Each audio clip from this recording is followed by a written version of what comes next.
الحمد لله ثناء لله والصلاة والسلام على رسول الله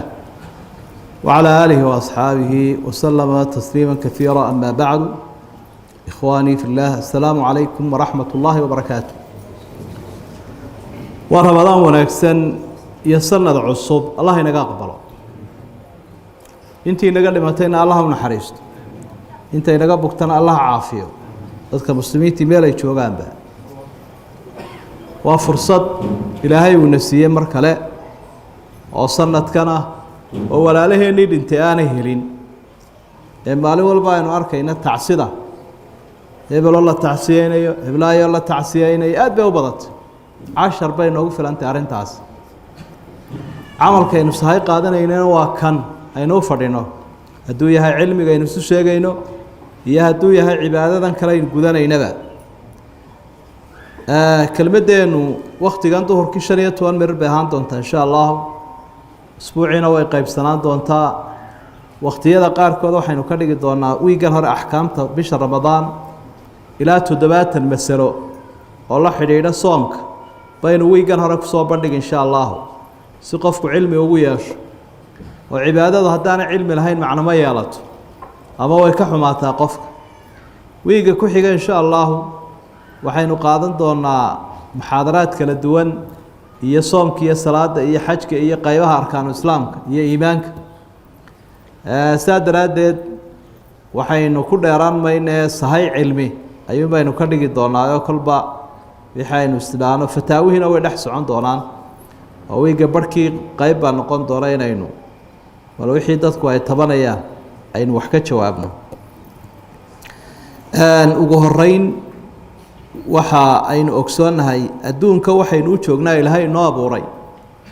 inaynu ilaahay caabudno subxaanahu wa tacaala. qofka ilaahay caabudaya wuxuu garanayaa macnaha looga jeedo nolosha iyo in layna imtixaanayo. qofka taa garan waayana sir alxayaa, sirtii nolosha muu fahmin. ilaahay baa yidhi wamaa khalaqtu ljinna walinsa ilaa liyacbuduun. cibaadooyinka haddaba ugu qiimaha badan ee ugu cajiibsan waxaa ka mid ah allah inaga aqbala cibaadadan imika aynu fadhino ee bisha Ramadaan iyo soomkeeda waa min acdam alcibaadaat. cabsida allana waa masdarka iyo meesha laga qaato. qofkuna tayo iyo qiimo wuxuu yeeshaa marka ilaahay ka cabsanaya subxaanahu wa tacaala. yaa ayuha aladiina aamanuu kutiba calaykum asiyaam kamaa kutiba cala aladiina min qablikum lacalakum tattaquun. lacala waxay tilmaamaysaa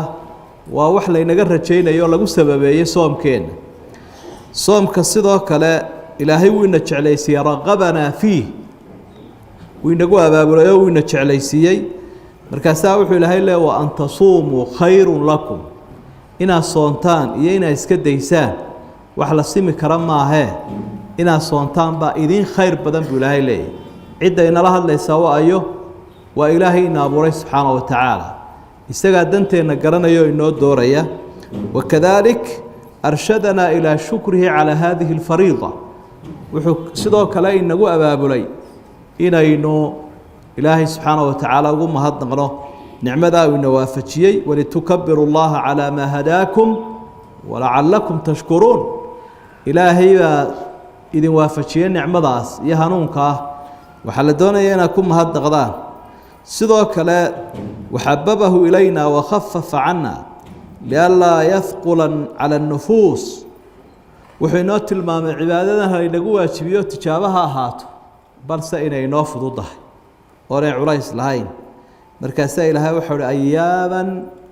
macduudaat. haddaba maalmo tirsan, waxba ha ka warwareegine ruuxdiina iyo jidhkiinaba dee caafimaad bay u tahay. waa maalmo tirsan baa ilaahay uhi haa,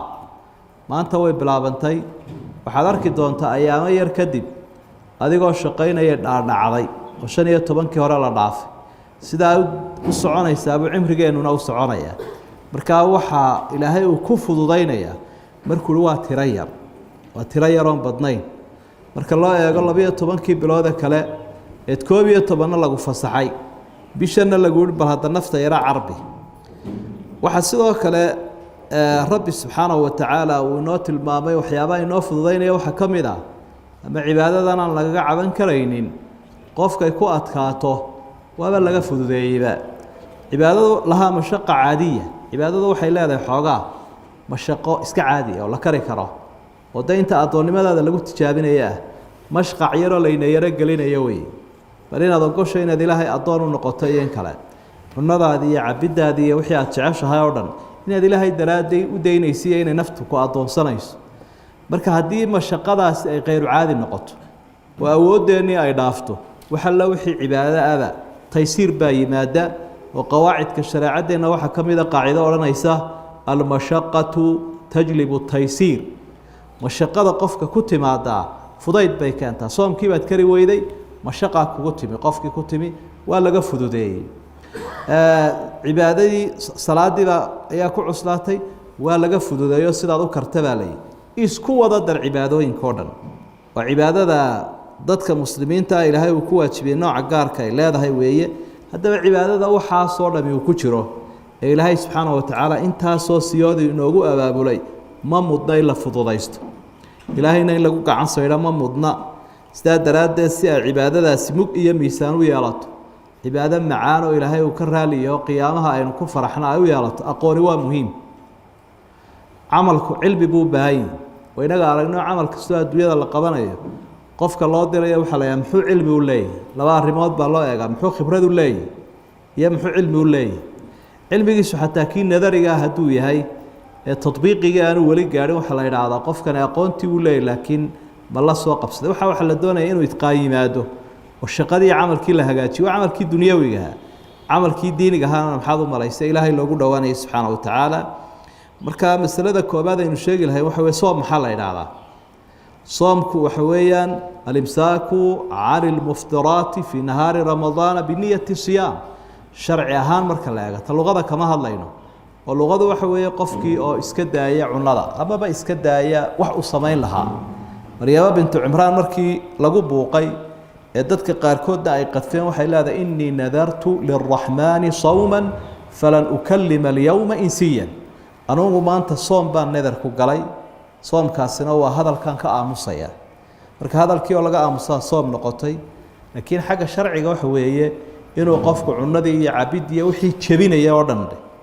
waa caam wixii jebinaya soomka inuu ka joogsado iska daayo taa waxaa isagoo niyoonaya soomkaasi faral iyo sunnaka uu yahay taa waxaa laga saaraya marka soomam kale oo ummadaha kale ay soomaan casrigan iyo cusuurtii horeba waxaynu ognahay dee soom dadka qaar ay soomaan oo ujeedooyin kala duwan ay u soomaan qaar baa u sooma liyaaqatulbadan in jidhka lagu khafiifiyo oo ilan jidhku markuu gaajoodo shuxuumtii iyo xaydhii buu dib u cunaa oo qaybtii qofka u istoorgaraysnayd jidhkiisa iyo baruurtii buu dib u cunaya qofkii markaa wuxuu helayaa inuu fududaado xikmadaha soomkay ka mid tahay dad baa jidhka aan ku fududayn oo u sooma casrigan aan joogno qaar kalea ka sooma cunada qayb ka mida sida hilibka oo kale de waynu garanaynaa jaarkeennaba ka mida almuhim kuwaa looma jeedo waxaasoo dhan si uu uga baxo soomkii waa soomkaa wax kasta oo jebinayo inu sheegi doono la iska daynayo iyadoo ilaahay daraaddii loo niyano subxaana wa tacaala taasi waa masalada koobaad iyo in qayaxaad iyo tilmaan gaara lagu sameeyo soomkeenna masalada labaad waxa weeye xukm haadihi alfariida soomkan isagaa xukumkiisa saynu marar badan soo tilmaanay soomku waa laba qaybood mid sunnaa iyo mid farala ka faralkii waa 3 qaybood soomka bisha ramadaan iyo soomka nadarka oo qofkii مثل lilaahi calaya ana suma b10 ayaam wuxuu leeyahay wuxuu igu leeyahay inaan 10 maalmood soomo faral buu ku yahay iyo soomul kafaaraat qofku hadduu wax dilo hadduu xaaskiisa bisha ramadaan u tago waa soomkii kafaara gudka labada bilood ee raacsan ahaa marka soomkaasi waa farad intaa wixii ka soo harayna waa soom sunna ah kalimka waxa weeye muslimiinta oo dhan waxay isku waafaqsan yihiin iyagoo daliilada soo qaadanaya quraanka iyo xadiidka nabiga calayhi salaatu wasalaam inay cibaadadani farad tahay aayadda aynu soo akhrinay baa sidaa sheegaysa ilaahay baa wuxuu leeyahay yaa ayuha aladiina aamanuu kutiba calaykum kutiba fii cilmi usuul marka la eego waa ereyada loo isticmaalo shayga la sheegayaa inuu waajib yahay furida way la mid awjaba calaykum marka waxaa la idinku waajibiyey war ka soo hadhayba ma jiraba nebiguna calayhi salaatu wasalaam wuxuu tilmaamay bisha ramadaan soomkeedu inuu ka mid yahay waxyaabaha tiirarka islaamkeenna uu ku taagan yahay buniya alislaamu calaa 5 islaamkii waxaa lagu dhisay 5 وحكم إذا صوم رمضان أنت كلا قرنينا بشهر رمضان يصوم كذا استدر هديت هدو قفكو سوى كرية بشهر رمضان صوم كذا اسكدا قد ارتكب كبيرة من الكبائر وحكون عاي دنبي وين ودنبي هذا خطرت بدن كمده لأركان الإسلام كيف ميت شرعي تيرك الإسلام كيف كتاجنا عقوبنا ولايه عقوبة وين أيوة يا رنا يا وحياة موجنا يا عقوبة سعاد وقديجة يا صبلان توح كم إذا حديث نبي كسوجان عليه الصلاة والسلام وصحيح الترغيب والترهيب كسوجان رسولك صلى الله عليه وسلم وحول يابين بلا يدل مية ملايكة وأي كحيين وحي مريان جولة وليك دير بلا سو مريان جنة نار تدك جنة يسندك عذابا كوي لا يتساوي حكم إذا waxaan maqlay uu naarta oo qayla ka baxayso waxa samxuha waxa la yahay aswaatu ahli naar dadka naarta ku jira qayladoodii weey waxa kamida baa la igu yiri qoliyo waxaan arkay buu waxaan arkay qoliyo boqonta inta laga xiray la soo daldalay oo afkana la dildilaaciyay dhiigna ka daayo kuwaas maxay ahaayeen waa kuwii bisha ramadaan oo gaarin waqtigii la afurayay iska cunayay baa nabiga loo sheegay calayhi salaatu wasalaam dadka sinaystay iyo kuwa ribada cunay iyo qolo walba gaar baa wax loogu sheegay laakiin kuwa soomka soomi waayay bisha ramadaan sidaas iyagana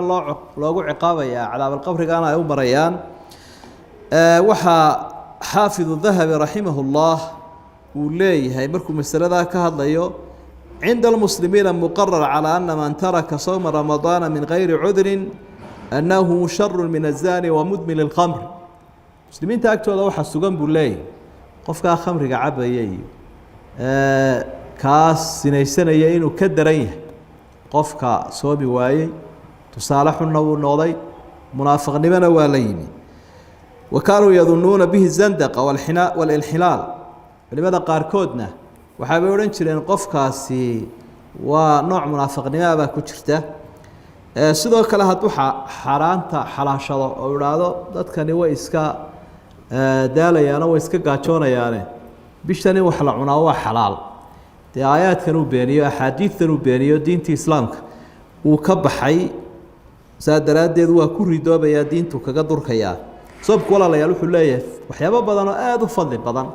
oo waqtiyada qaar kood aynu ku qaadan doono duruusta kale oo intuba ina jeclaysiinaya cibaadadan inaynu u heelanaano oo aynaan fudaysanin waxa kamida xadiidka sheegaya nabiga calayhi salaatu wasalaam xadiis al-qudsiga oo ilaahay nooga wariyo tilmaamaya rabbi cibaadooyinka kale oo dhan waxa la adoonka soomka ana leh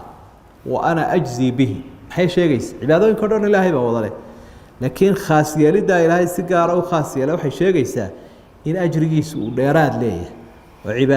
cibaadooyinka kale ay dheeraad ka leedahay waxa kamida xadiidkii isaguna tilmaamaya anna sawma la cidla lahu in saay warinaya saxiixa ninkii nabiga weydiiyay maxaad ugu la talin lahay inaan ku duglayaan ku dhaga cibaadooyinka alayka bisawmi fa innahu la mithla laha aw la cidla laha sawmuna gow wax la mid ah cibaada ah ma hayo ilaahay noo sakhiriyo waa inagan ku dhex jirna waxa kamida fadaa'ilkiisa waa soo gaagaabinaynaa حديث تلمامي أن دعوة الصائم لا ترد قفك صوما دعادي سينا الأقبلين وفرصان مضانين مكفى إذا سنو استاذ وردي قوب بدين يسير قرآن أخرسك حوغا مركات شوكتبا وحيك وقود دران كدعايس وحكم إذا عبادون فضل صوم كا حديث صحيح عايش يجيين وقفك الله فرحة دود ليه الدنيا ذا فرحة آخرنا فرحة نلا شنو وحي معان كويا لا تاوين وقفك فرحة هلا oo saacadadu aanay ka durkin aanay ka baqraanin waxa kamida inuu shafaaco qaadayo maalinta shafaacada aad loogu baahan yahay soomku oo soomka iyo quraanku way shafaaco qaadayaan buu nabigu tilmaamay calayhi salaatu wasalaam intaasuu 15 daqiiqo ku dhamaaday waynu sii wadi doonaa insha Allah halkaasay maanta inoogu joogtaa soomkiya salaada iyo sadaqada iyo dhikriga iyo cibaadada iyo quraanka Allah inaga aqbalo waxaynu tabaynay cudurkana Allah inaga dul qaado صلى الله على نبينا محمد وآله وصحبه وسلم سبحان ربك